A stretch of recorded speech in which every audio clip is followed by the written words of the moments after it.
That joke isn't funny anymore. Available on Amazon and everywhere.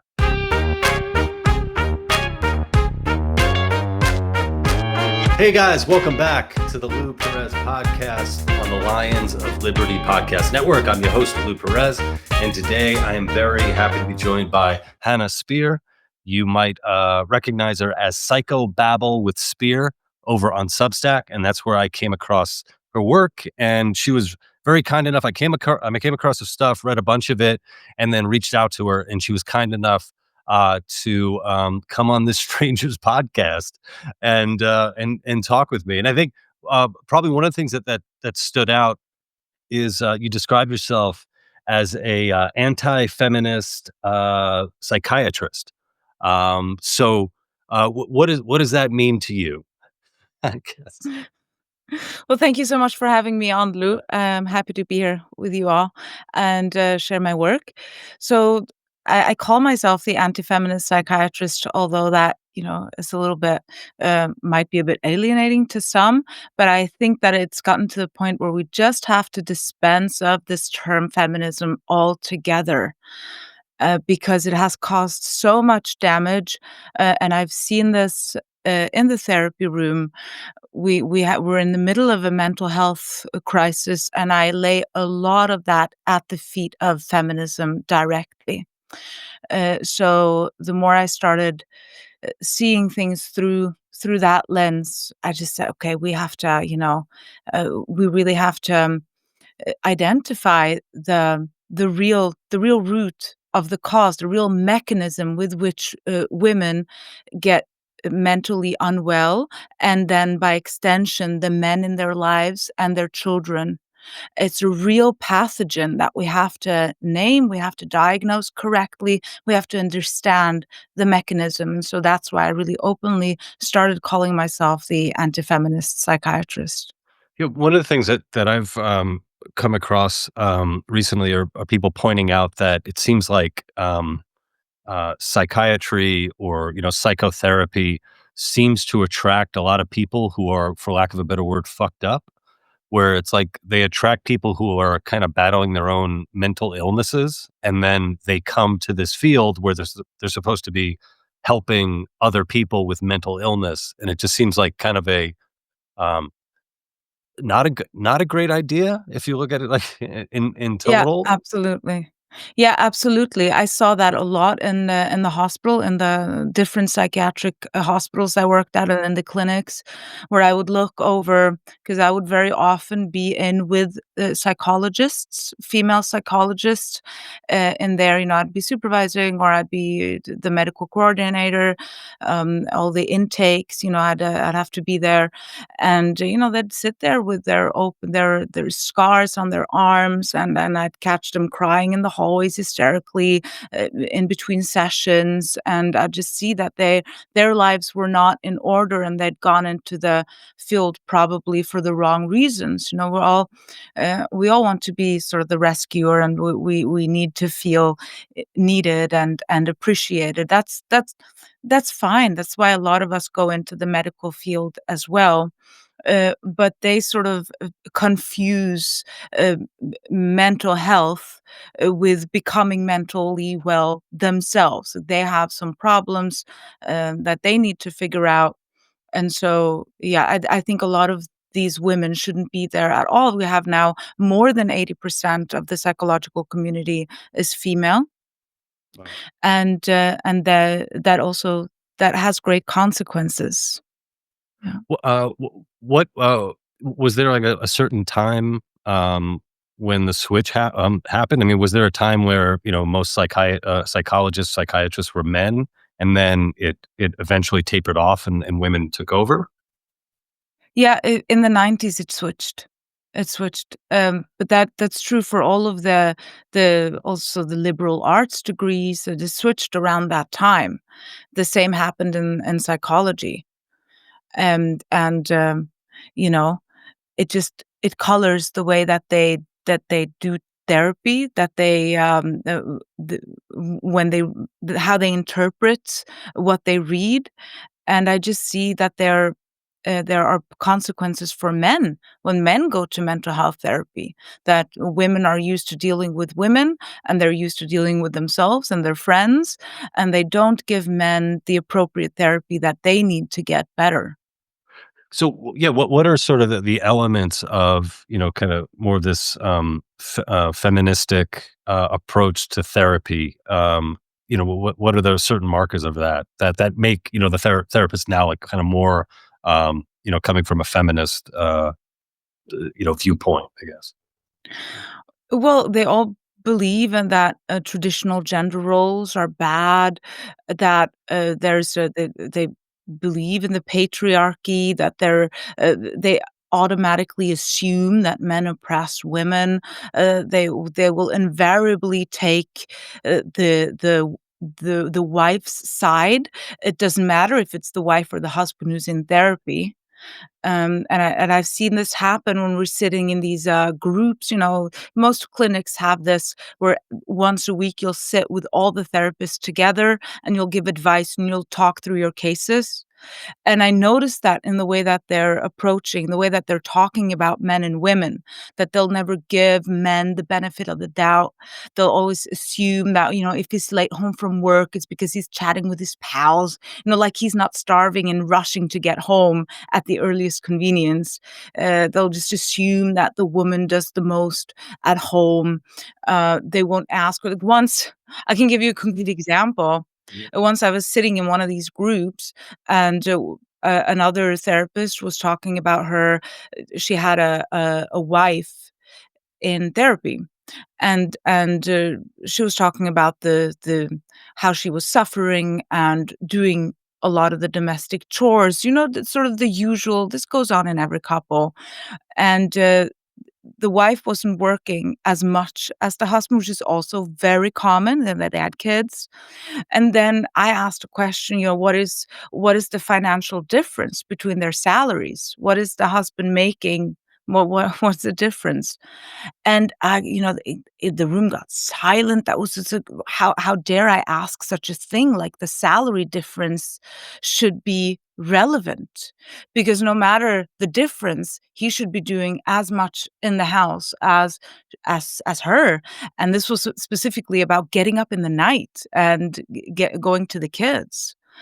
And so I was trying to sort of say, maybe there's another way that we can look at this, because if she's feeling resentful, which is such a common problem, and that the differences in household that usually it originates in resentment and it develops resentment, and the antidote to that is to encourage understanding. It's to encourage sympathy and to give the benefit of the doubt. And that was just not on the table for this husband who was never even in the room. So those sort of situations just got me thinking that of course no one's getting better. And I started Psychobabble because it frustrated me how long people are stuck in therapy, how many patients we're not getting to, and the period of time they spend in therapy. People are in therapy for years, and that shouldn't be necessary. Yeah, when I'm just full disclosure, I'm technically in therapy. I see my therapist like once a month. We used to do like a weekly thing a while back, and I think probably for like maybe the past like year or two, I'm just kind of checking in like once a month, um and there was a time when I was going like every week. My therapist is a male, which is like a rare a rare Yeah. thing. Um, Mhm.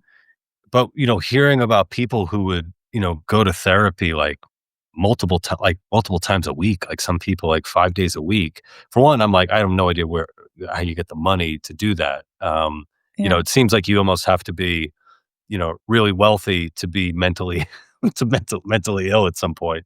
Um, but, I think there was a time, with the same therapist where I didn't see him for a couple of years. Like, I was like, "Hey, I'm doing good. I'm doing fine."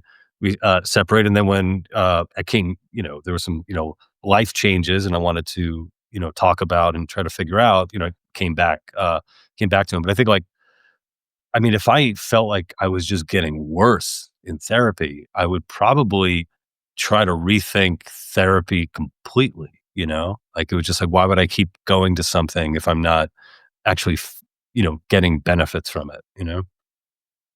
Right, and you also have to be careful that you're not developing a pseudo friendship with the Mm. therapist, right? Because it's his at the end, it is his job, and, always have to ask the question, like, what are they getting out of it? Yeah. Because very, very often that is, it is something. Yeah, I have to say, as a as a comedian and an entertainer, I do sometimes find myself entertaining my therapist. Mm, I I laughter is there is there, and me recounting stuff, recounting funny stories or things that have happened. I'm not saying that he wants me as a patient because he's not getting enough. yeah, There's not enough good shows on Netflix, but um, for me, I think one of the things that I'm not necessarily like. Uh, it's not like it's I'm confronting or anything like that. It's just there's a thing that happens in therapy where, like, something will happen in your life, maybe something recently, it has an effect on you, right?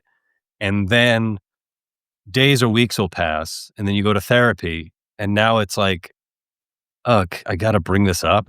Like, I have to talk about this," and mhm, sometimes I think it's a lot better and healthier just to kinda get over shit rather than just go back and let's unpack it and see how this somehow relates to my father not doing this thing for me when I was 8 years old, or this relationship I have with an estranged brother. And, after a while, it sort of seems like I'm kind of, building kind of the psychology of almost yes, like a fictional character, like trying to imbue every single, thing that happens in life and your response to it with sort of these past traumas, you know? right. But you should, um, there are some red flags. So, because this Mm. is a very common question that I get. How long should I be in therapy, and how Yeah, do I yeah. know if it's working? If it's g Because it's sort of like an unprovable hypothesis, because every patient is different and so on. Uh, but if your therapist is not at some point suggesting that you might do 2 weeks Right. in between sessions rather than 1 week, for example, and say, "Let's see how you do until next month," Mhm. and Yeah. see. There are also some misconceptions that I would say most therapists work on, and that is this idea of there's some memory to unlock. There's Right. some event to unlock, whether you remember it or not. And that is just false. That is, something Freudian that we have, disproven quite a long time ago, but people still believe and therapists are not as good as at their craft anymore, so they continue, to let patients believe that there's this event that they might not remember hidden in a black box, and you just need to open it, and it's not that's also then you are doomed to spend quite a bit of time in therapy. The other thing is that, even if it's a male therapist, many of them are very effeminate.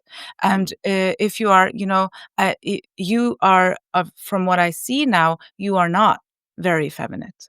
And so you don't you shouldn't be receiving therapy like a woman. Right. Right? Women like to sit across each other and talk for hours. That makes us feel better. With men, sitting across from a man, that triggers you. It's, if you think about contact sports like hockey, man to man, face to face, that triggers aggression. Mhm. So you should be going for walks, you should be doing something, sitting in a car, for example. That'll get a man to talk about everything in 3 seconds. Most men, they talk very well in the Well, car I didn't because re you're not sitting face to face. that's a really good point. Actually, reminds you of a few years back, I was in my car just in a parking lot. I was going to, pick something up, and a good friend of mine gave me a call, and he was going through some stuff, and I'm just there in the parking lot. I have him on speakerphone, and I'm gonna pat myself on the back. I had some insights into what he was going through that I was like, I don't even know how I knew this. I was so incisive and it was so there, and it was sort of I never realized. Yeah, the car is such like a freeing place where It to is. express. Yeah. Another thing that helps, men a lot, and that female therapists usually have no idea about, is that they need to have they heal very well through action, through Mm, doing something, building something. I had a man, in therapy who had a family, he was doing it very well. Any onlooker would think, like, "What? Why are you depressed? Why are you anxious? You're doing so you have everything in life." Just sudden onset panic attacks. And I had him start building. He had this old boat that was just standing there from his dad, and he started building it. That really helped him a lot. Like things like that, that you just have to figure out what can you do so that you start. And then, he was building this boat, and he just as the tears started running, he was telling me about it after. And that's then a much better therapy session than whatever we did after. mm. But this is sort of knowledge that when so a majority of the psychological community are female and they're feminists, they're not going to offer this kind of treatment to men. Yeah, from my firsthand experience and knowing, other dudes, the impact that, like, for example, exercise has on your mental health is, Mhm. for lack of a better word, ironically insane. It has an Yeah. insane impact on how it can change you up. Your diet, Yeah, the your lifestyle. exercise and all that. And I really do think that most people would see a profound, significant positive change in their life if they would exercise. But now I'm thinking Yeah, about, but it's been buried. That's yeah. been buried by pharma companies. Well, The studies showing it. That's well, purposefully buried. and I wonder, like, how many therapists feel comfortable to say, like, "Hey, you know what? You should lift weights and you should lose weight, and N you should." Not Yeah. very many. No, because, they were all taught postmodernist principles, right? That's what took over the universities after the Cultural Revolution, and then they believe that, anything can be explained by an internalized narrative, Mm, that you can change any biological reality if you simply tell yourself a different story. So if you want to feel better about yourself, but you're overweight and out of shape, then, it's just about what you tell yourself in the mirror. And if you stand in front of the mirror and you self-affirm enough, then that's gonna help you. Then you can rewrite your own narrative and get better self-esteem, which they also continue talking about, this long ago debunked concept of self-esteem. So you get all these things, it's very mm. frustrating, but they'll still offer that kind of therapy. And yeah, like you said, like you so rightly say, men usually have no problem hearing that. Hey, you should lift some weights. You should change your life. Why are you eating that crap? Yeah, the amount of guys who would admit, like, "Yeah, I'm a fat fuck, and I drink too much, and probably be my life would be better if I wasn't a fat fuck who drank too much." Yeah, Um, yeah. I mean, you talk like that to each other, and yeah, right, right. it's much better than therapy. Yeah, so, you got me thinking about, just in regards to therapy, it's like when you have things like, say, like, the body positivity movement, where this Mm, idea of, fat acceptance, right? Um, you have that, and then you also playing with things like when it comes to therapy, when it comes to just how, like, kind of mental illness is now looked upon now, where, you know, there are people who are kind of like applauded for having a mental illness. It's like, "Yay, I'm bipolar," or "Yay, I have OCD," or something that you had pointed to on your Substack. I'm neurodivergent. And which I'll let you get into, but it's sort of like if I had it's kind of like if I broke my leg, right? And everybody was telling me that it's really good that you have a broken leg. Then it's sort of like, well, should I be healing my broken leg, or should I be, leaning into the fact that I have a broken leg? Like, I just, what impact does that have on, therapy itself when it's sort of like, wait, you're applauding me for being mentally ill? How are we gonna should we even try to fix this or just lean into it? Yeah, absolutely. You're right. It's an analogy that I usually use. If you have a toothache and you go to your dentist and you say, you just need to tell yourself a different story. You're gonna go to someone else, right? And that's what they do. No, your narrative is wrong. You have to tell yourself something else. But women, we like to affirm each other, and that's what therapy has become. Just women sitting there and thinking, "No, you're okay and you're good," and we usually have such a strong need for belonging and being somebody, and mental disorders have become that. It's become, now I am somebody. Mm. It's a big problem. I point to a lot of these things. Another, um, parallel to that, we have a rise of cluster B pathology, cluster B traits. Yeah, can you It's explain very what much on the rise. Yeah. So the cluster B trait, it comes from this three this model of personality disorders. In the DSM, it's divided into cluster A, cluster B, and cluster C. Cluster A being the rather odd and the schizotypal, schizoid, and paranoid. That's the ones who live in a hut in the forest and want nothing to do with the world, and they just want to be left alone with their delusions. Right, the odd ones. And cluster B are the erratic, the dramatic, the narcissists, the psychopaths. So it's four disorders. It's borderline personality disorder, which I think everyone knows. It's histrionic, the attention seekers, the need for admiration.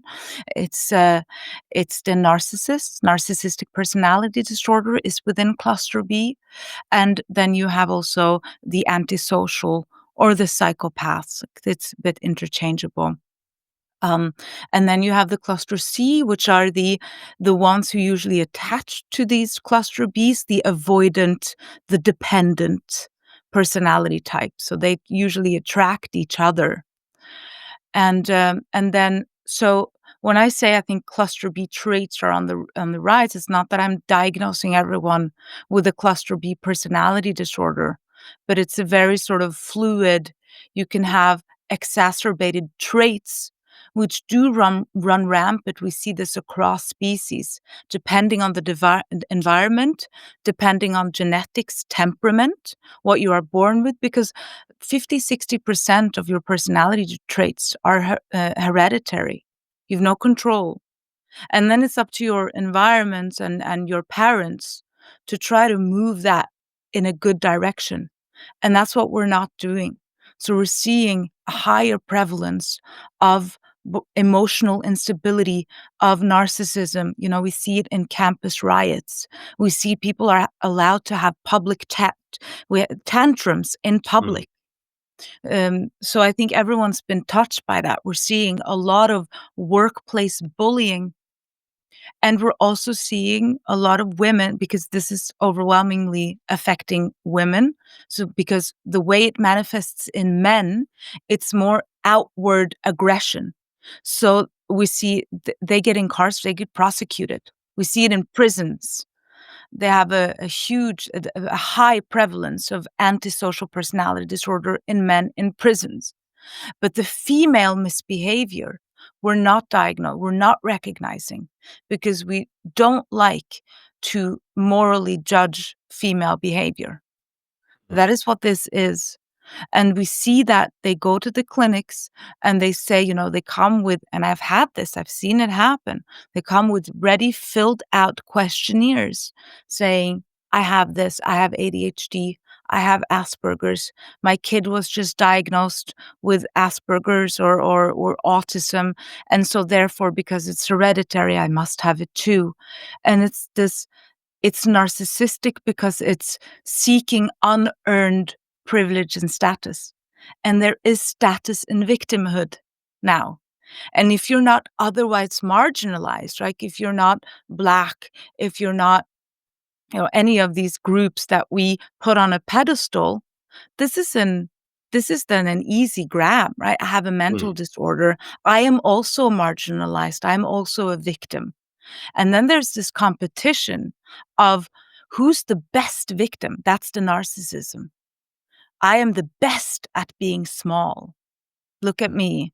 Look at me. They're filming themselves. We see it all over TikTok. They're filming themselves saying, "Look, I'm the best victim. I'm the most fragile." And they're crying in front of the camera. That's the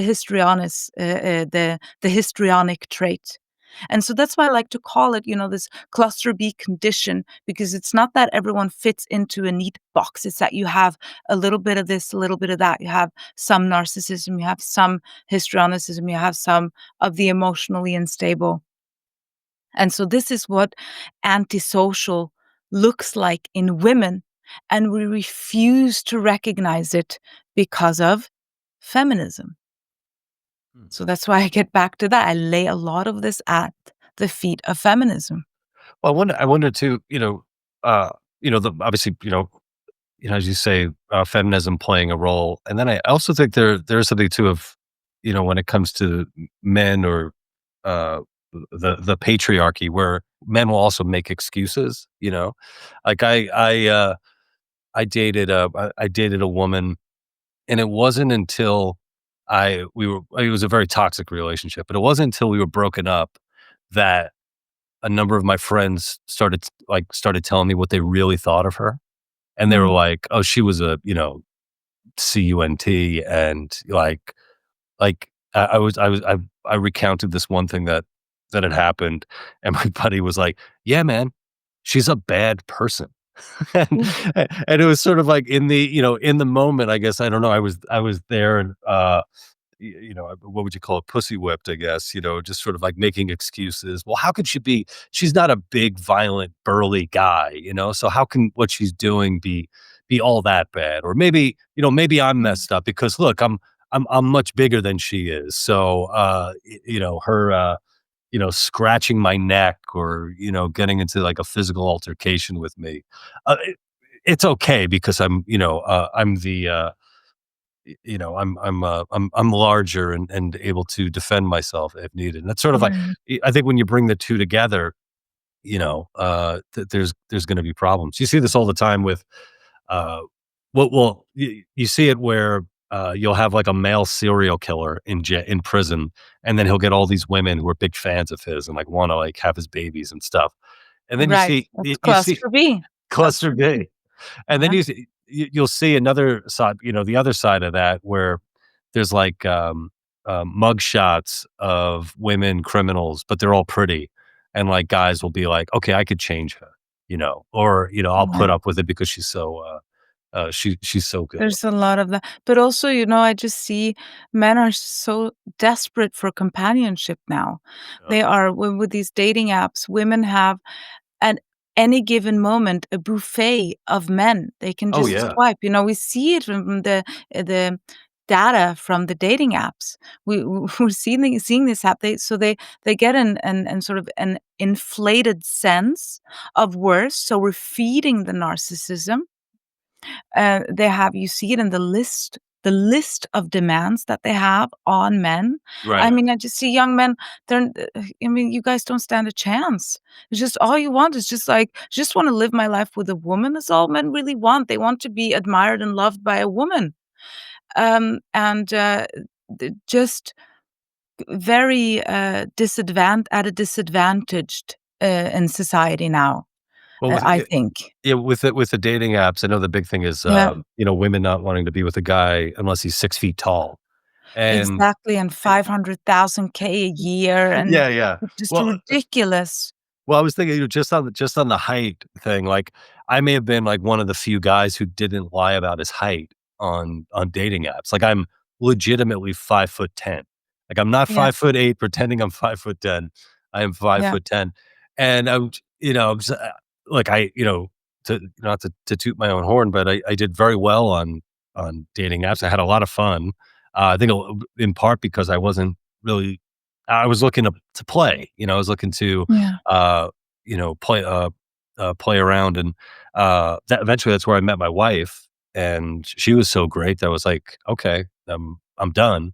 So I think I'm also so far removed from like what dating is like now that I guess it's hard for Yeah. me to even understand because I had so much fun and like I legitimately enjoy women, you know? So now I just see what looks like a lot of guys who they seem like they're alienated, they're not um, they're not attracting women, and they're getting really bitter and angry, and that bitterness isn't helping them. If you're a bitter, It's not, angry but dude, it's it's not gonna help. understandable.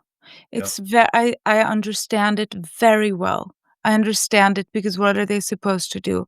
And then when they do get married, she has all the power. You see it again and again.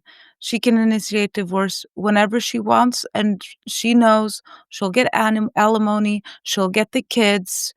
I understand that it's really a problem that we have to recognize, what we're doing to young men. They're not, uh, they're not, um, the we're letting women dominate them in universities. We're letting women take over. We're having all these quotas for women. I'm really afraid for my 2 boys. I'm very afraid. And then there's the issue of consent and the whole fake rape crisis. There are a lot I have a hard time, judging men's behavior, and I get very upset, when they keep harping on about the manosphere and all that. I mean, who even is that, you know? yeah. Men just want encouragement. They just want, and if you go into these manosphere videos, what do you see? You see just encouragement to work out and become your better self, and just all they want is encouragement. Be a man, and this the women just will demand, "Accept me the way I am." He shouldn't want me to change. If he wants me to change, those feelings belong to him. He should be putting that on me.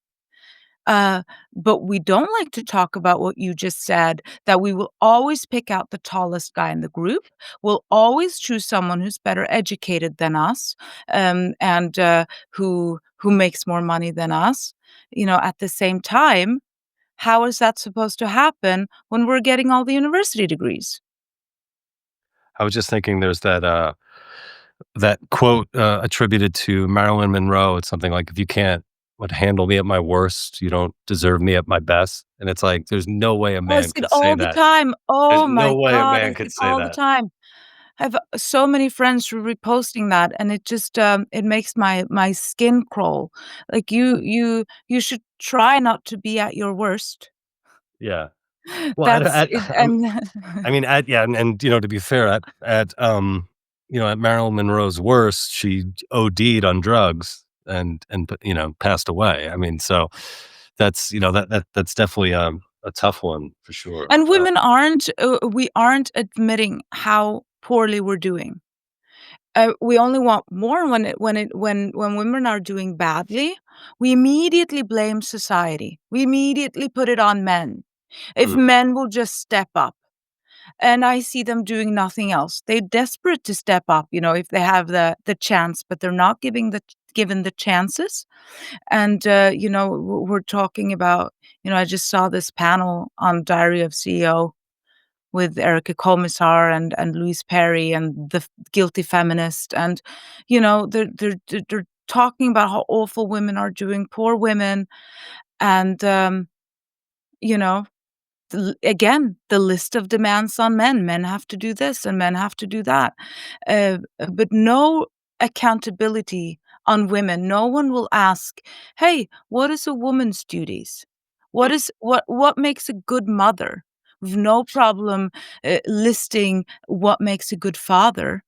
We can talk about that right now. What's a good father? What's a bad father? No one will bat an eyelash. But if you ask, like, "What's a good mother?" Any mother's a good mother. Any mother's good enough. Mhm. And it's just I could go on and on, but this Yeah. is, that's really what frustrates, and I think it's making us, very ill. We don't know what's expected of us, and we also don't then know when we're doing a good job. So we're always asking, Is this right? Is that right? We have all the information. We go on to all these blogs, and every time there are 100 different ways to do something, and, we're not guided properly anymore. We're not guiding young women anymore. What should I be doing with my life? And women need to the happiest women are the ones who are from the beginning family-oriented, who start thinking family-oriented when they're teenagers and make decisions based on that. Because if you hit your 30s and you have only focused on your career, suddenly that doesn't mean anything anymore because I'm sorry, that Mm. is what's gonna happen. Do you have a And kettle? Do you you have a kettle on? Do you have a Yeah, just it's the water in the pipes. Oh, okay, I thought you were Yes. making a tea. Uh, No, no, no, no, no, sorry. That's just gonna happen. But then if women don't set their lives up properly according to what they're gonna want in their 30s, well, we're gonna see a lot of psychopathology, and that is what we're doing. We see I've seen a lot of women in their 20s, they're coming in with health and related anxieties and panic attacks because they're trying to get through degrees they have no capacity to finish. And then women in their 30s who are burnt out or depressed because they haven't set their lives up for what they're going to want in their 30s, which is family invariably. There's a very small subset of women for whom motherhood is never going to speak to them. They're never going to want that, and that's okay. But it's very few women. They have a very specific personality type. I'm sorry, and that's happening again.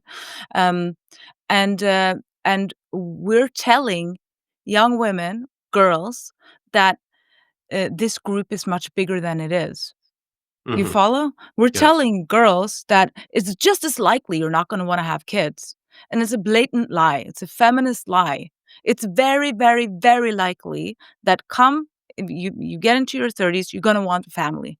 You're gonna want to have the option to step back. You're gonna want to have a man who can, earn when you don't want to earn. You're gonna want a traditional life, so don't settle for someone who just wants to go climbing. Or settle for I'm sorry I used that word, I don't like it, but, don't choose a mate, who doesn't want a traditional lifestyle, because that in the end is what you're gonna want. Mhm, And people who settle in these egalitarian, couples, they have a much higher divorce rate, and the women end up very unhappy. They end up complaining about things like mental load, and he's not doing his fair share, and, it's just a lot of maternal guilt. mhm.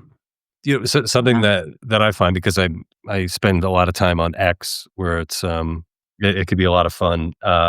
You see a lot of people like, giving relationship advice who aren't in relationships. That people giving marriage advice who aren't married, who are giving advice about how to find a mate, who have been single their whole Yeah. life. The do's and do nots and uh, if anyone out there is looking for a great follow, it's Wilfred Riley, who's a friend of mine. He's been on my podcast before, and he often calls out a lot of this, a lot of this bullshit, like the idea that a man in a relationship shouldn't expect his wife to have sex with him. Yeah. Like the idea that you go into a long term committed monogamous relationship and you don't owe each other physical pleasure is insane, you know? But then you'll have people who are, making this argument, she doesn't owe you, blah, blah, blah." And it's like, well, we're talking about kind of different things than, I think there should be the understanding that you're going to be making love with your partner, you know? So Yeah. Well, we do tend to excuse, female adultery to a Oh, much really? if you look at yeah, but you just look at anything that you watched, movies, TVs. Whenever a woman cheats, it's because she's unsatisfied and she's just unhappy, and they explain it. They explain it so that in the end, you end up having sympathy for her. But when a man does it, he's a narcissist and a psychopath. And this Or we're trained to excuse bad female behavior. or he's Don Draper, which mean from, Mad Men, in which case Oh, it's don't okay get me started. because he's so It's good looking. yeah, but this is also a very Mad Men is responsible for very tilted, very, very wrong view of the 60s. Women were much happier then. They were. But it's because we've fed this is how bored housewives, this is how they treated women then, so we needed second wave feminism. Mm. Um, Or the idea that somehow, every housewife was medicated in the 60s, and it's like, well, I mean, what are the rates yeah, today of women on medication, you know? and exactly. They did tend to they did use different psychiatric medications than we use today, it's, now we would call them horse tranquilizers. It's, but it didn't fall so what we're given a view of very privileged suburban wives who were bored because they just got, washing machines and they just got all this equipment that they used to spend a lot of time on, and so that didn't go through a development it probably should. Mhm, And so now I think young women should be told about all these different things they can do next to being as side gigs, next to being a mother, because there's so many ways you can try to earn money. But if you're gonna go for that law degree, if you're gonna become a doctor, those options are very limited, and so that's what I mean by starting to tell girls that you should start from a family-oriented perspective. Because but when they're going for those degrees in their 20s, they think that they're always going to feel the way they feel in the moment. And they're on this dopamine high, achievement after achievement. Look, I'm doing so great. I have all this ambition. And they think that they can fill their unmet emotional needs with this ambition. And that's all well and good until you're 30. And then suddenly those achievements mean nothing anymore. You're not getting that dopamine kick mm, anymore because your goalposts has shifted. And so because we're not being honest with girls about this shift, we're not being honest about what's gonna happen to them, how they're gonna feel, and parents are overwhelmingly telling girls that, make sure you're financially independent first, and we have surveys telling us what parents are saying to their kids. It's that, make sure you have a career first, and so they end up in their 30s childless and unhappy, much because of that, because we're not being honest with them. And there are ways that you can be a mother full time while contributing financially and having your intellectual stimulus next to that. mhm. Well, Yeah. where are you from originally? Where were you born? So I'm born in Norway, so in I'm Norway. a Norwegian born and raised, and now I'm in Switzerland. Now you're in Switzerland. Okay. Yeah. Yeah, so Yeah. because I was wondering, the work that you do, do you do work in the States? Because is there like a difference between, say, Norway and Switzerland and the US with how, psychiatry is handled, or is it kind of It's universal to very what's happening? intertrained. Yeah, it's very universal, but we just have a different, diagnostic classification system. So in Europe, you'll use the ICD, the International Classification System, and then, in the US, the DSM, but everything I talk about is always, it's always the DSM, it's always the way that it works in the US because my audience is American. Mhm. Well, when you were, So when you were doing, inpatient stuff, in hospitals. So yeah. I had a guest years ago, Dr. Anthony Daniels, who goes by Oh, he's amazing. Theodore Dalrymple. He's the Yeah. godfather of psychobabble. He's the one that took that term from psychobabble. Oh, you did? Oh, He's a hero of mine. Yeah, he was the first one. I read him, and I thought that's exactly it. I just had a kid. I just become completely disillusioned with psychiatry, and I read Theodore Dalrymple, and I was just like, "Yes, that's exactly the problem." mm. So he's a hero. Yeah, he's great. I mean, he's lived such an incredible life, and he writes often about, politics and culture.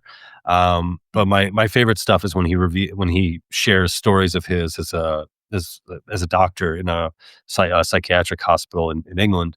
And yeah, well, one of the things that one of the stories that always strikes me, uh, is the one he talks about how he had this one patient uh, who was abusive to his wife, right?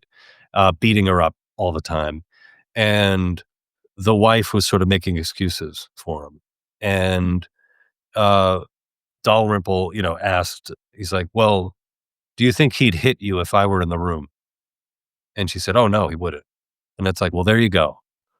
You know, suddenly this guy who, can't control himself, who is just responding to whatever stimulus that the wife is providing. The way to get in the way to stop him is to have another man in the room, or, in this case, it's how to handle, criminals. It's like, yeah, lock them away and punish them for their terrible behavior. Don't let them out so they can go Yeah. and do more damage. So I really Yeah, he also appreciate says that. that they confuse passion for love because Mm, they think, he wouldn't hit me if he didn't feel so strongly about me. right, right, right. Yeah. Yeah, yeah. Which is just like a really scary thing to think about. Um, can we talk about neurodivergence? Um, the amount of people who say, "Well, I'm somewhere on the spectrum," and it's like, nah, maybe you're just an asshole. Maybe you're not necessarily on the spectrum. Uh, so you have a one of your recent posts. It's neurodivergence is a costume worn by narcissists. So maybe you could explain Yeah, that that's a little bit. yeah, yeah. So I mentioned before how the cluster B types will come and ask for diagnoses to become someone because then you are someone special. So Mm, they're likely to do this, but the problem is much deeper. It's just being utilized now by them. But this is for so the autism diagnosis is just one of the victims of this inflated diagnostic system that we now have. I mean, the DSM used to be 100 something diagnoses. Now it's well over 300. And so, it used to be that autism was it was a very disabling disorder. It was usually very low IQ people with cognitive and verbal impairments. So they couldn't speak properly. They had repetitive movements that they had huge problems controlling, and very very oversensitive to any kind of stimuli. And they had then had reactions that they were really unable to control because of developmental struggles. And then through all the revisions we've had of the DSM from the 80s until now, every time they revise it, they include something else. They make the diagnostic label bigger. So then mm, they'll include, it used to be that it was something they had to diagnose early, and they could also see it early on, these developmental impairments. And then they shift the age. Then they say, okay, well, it was within 3 years. It's no longer infantile autism, but autism spectrum disorder, where they then also include Asperger's and high functioning. And so as time went on, they made this diagnostic label bigger and bigger, and then obviously then you can include more and more people. Then they start talking about that you can mask symptoms, and that it's more prevalent among women than we think because women will mask their symptoms. But if you look at videos uh, from back then of autistic children, there was no there was no masking for them. They were so cognitively impaired. It wasn't about a switch or I'm going to do this now. And so now it's really a lot of misbehavior is cloaked with this label. And then, so not to make a moral judgment, this term neurodivergence came. mm. because you don't wanna be, "Oh, just, it's just," uh, because it's not something really that you can treat. You can manage autism, you can learn to function, and I've had them in therapy as well, where you just have to sort of situation by situation, and it's about exposure rather than what you do now, which is try to seclude them and avoid triggers. It's Mm, more about exposure to triggers and learning to deal with it as much as you can. And so now it's become this catch-all. So because you put this neurodivergence, what is the opposite of that? It's neurotypical.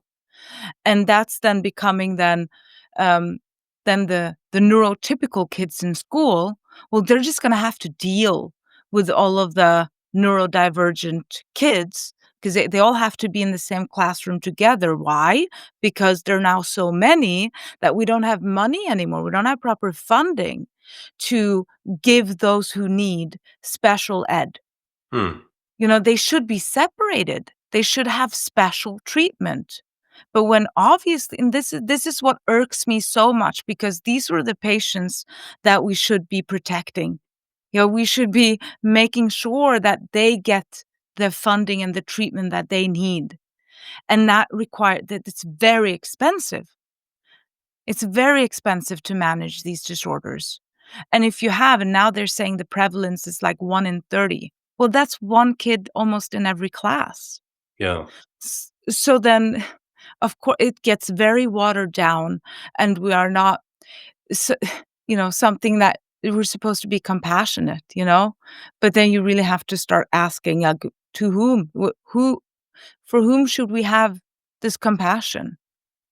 It's both. It's the neurotypical kids who have to sort of bear being spit on and things thrown at. Well, you can't say anything. It's an autist, yeah, yeah, yeah, you and know? and you and I were talking too. We both have you know, children, boys, the same age, and yeah, uh, one thing that I'm definitely not going to put up with as my kids go to school is any of that bullshit. Because Yeah, I have my mother-in-law. She works with special needs kids, and my God, like, some of them are really violent. And it's not like yeah, my yeah, mother-in-law's, a woman in her 60s. I mean, she's about ready to retire. And, the prospect of, some of these kids are big and strong and they're yeah, violent. yeah, yeah. And, they hit the teachers and all that. And And it's just yeah. not cool. Not all right. They need special attention. Yeah. It's not a label that you should give to people who want to be special, and that's where these cluster B, types come in, because they have um, no sense of, they have very little empathy, right? That is the narcissism aspect. They have very shallow, they have very little emotional depth. So it's all about what can I get, and what about me? They feel things very acutely, and they need to satisfy that need immediately, like a toddler. That is why cluster B is it's a disorder of emotional regulation. They never learn to properly emotionally regulate, so they will, in many aspects, still be like toddlers. Mm, And this is, what can I get to satisfy this emotional instability that I'm feeling right now? And they will not be made to care about those who are really suffering from this. And that's those kids, yeah. the real autists who now have to sit in these big classrooms, right? And, yeah, so it's a big is and we have the same problem with the trauma diagnosis, had also become very inflated. They had the same problem through every revision of the DSM. The trauma diagnosis gets bigger and encompasses a bigger group of people, and we are then unable to gatekeep, from cluster B types. That is what we need to do. We have to make sure that it's not preyed upon by psychopaths, by antisocial women. And it is exactly what's happening now. Wow. Well, Hannah, I just want to tell all my fans out there who are cluster B psychotic women, uh, keep watching my show. I don't know what the breakdown is, but if you guys are out there, let me know what you think about this. Hannah, I've really enjoyed our conversation. Me too. You gotta check out Hannah's stuff over at Psychobabble with Spier over on Substack, and I'll have links and all that in the description. Thank you so much for this. I'm going to end the recording right Thank you so now. much, Lou.